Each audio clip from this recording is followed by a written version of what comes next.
Feel good. I'm in a good headspace. What the? Of course. Of course. Always, when you're about to hang out with you, battery's about to die. Feel cute, not gonna delete. Hi! I know, I am 2 weeks late. I apologize. Anywho, we are gonna continue to talk about making beat. Why do I need to do that? I don't know. Okay, stop being weird. Programming beats for top, bottom, left, right. But it should be left, right for you guys. Problem.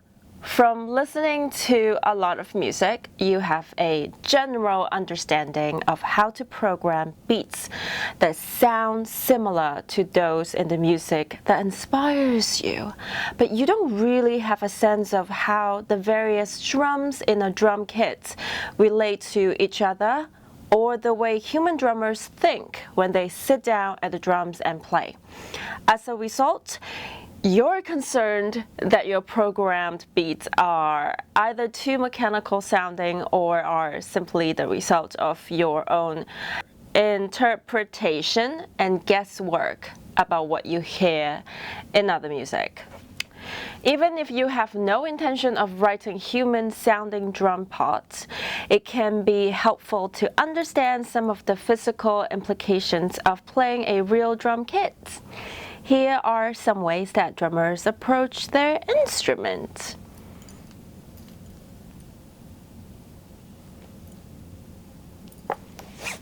I guess in a simple way to say the problem is that sometimes we hear the music that we like, but when we make our own, we always feel like something is missing or it's not good enough. I mean, typical, right? So here are the solutions the books suggest. I'm not going to read everything, but I'll read you the most important parts. Solution.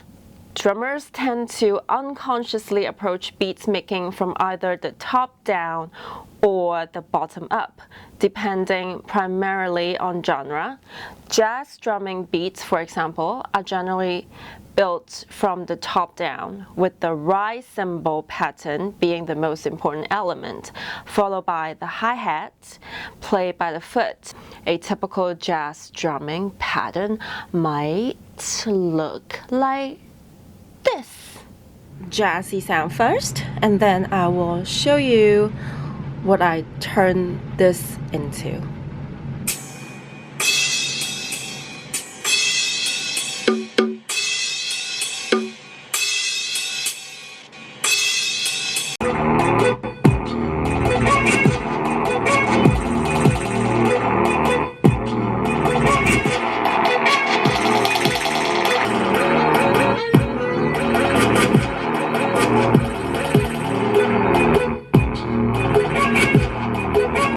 In contrast, rock, pop, or R&B drumming beats are built from the bottom up.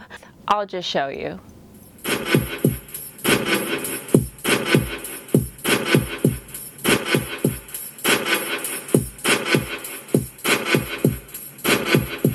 Note that in both jazz and rock beats, the cymbals generally play simple, repeating patterns, while the kick and snare play gestures that are more asymmetrical.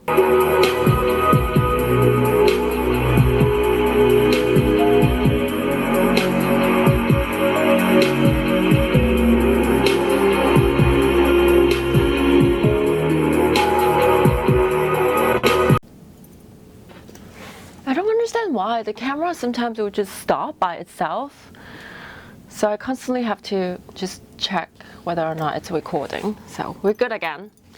Let's go. At slow to moderate tempos, most drummers would probably play the hi-hat part with one hand, leaving the other free for the snare drum. But once the tempo becomes too fast, it's no longer possible to play a continuous stream of 16th notes with one hand. At this point, many drummers would switch to playing the hi-hat with alternating sticking each stroke with the opposite hand. But this requires some compromises. Okay, stop. This is so mature. Very mature. Very mature. Okay, control yourself.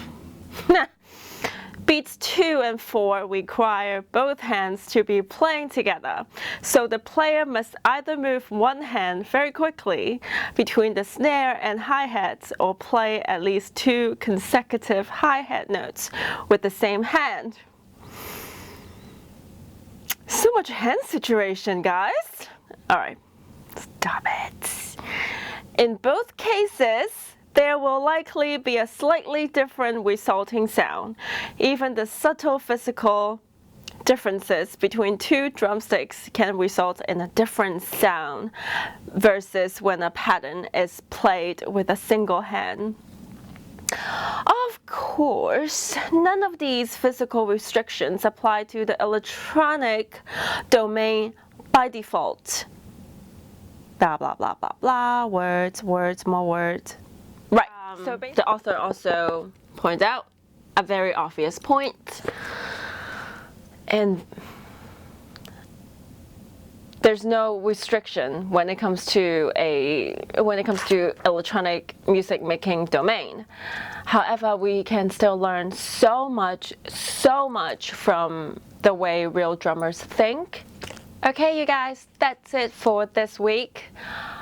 I am going to quickly record another one so that there's another one for sure for next week, because I really don't like it when I skip a week. I'll see you next week. Bye.